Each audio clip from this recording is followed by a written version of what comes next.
Ha, o'tiribsanmi salqinda lallayat? Keling dada. Men gapga ketyapman, puldan ber. Bo'ldi dadajon. Lekin bugun ozgina savdoim yaxshi bo'lmagandi. Mana savdodan tushgan bor pul.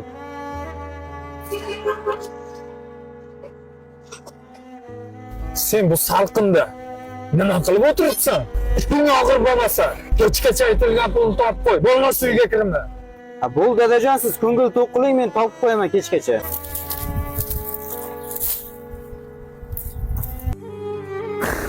Tahlashdi aptana qara. Yurrimni buzmasang tura olmaysan. Buni Dada, qanday tahlay? Bunday qo'yaymi? Yo, bunaqasiga tahlab chiqaymi? bunday tahlaydi, bunday.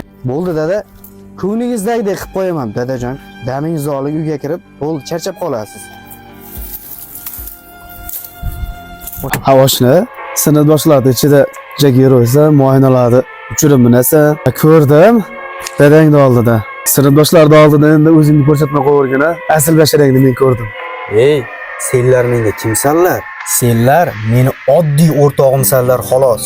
Sen aytayotgan odam meni o'rtog'im emas, otam bo'ladi. Senlar uchun ota oddiy inson bo'lishi mumkin, lekin men uchun oddiy inson emas. Uni o'zi tugul, nomini eshitsam haybatidan qo'llarim qaltiraydi. O'zimni yo'qotib qo'yaman, chunki men otamni qattiq hurmat qilaman. Sen otani qanday hurmatga ega insonligini bilganingda edi. Hozir men ustimdan kulib emas, balki yana ham hurmat qilib gapirayotgan bo'lardim.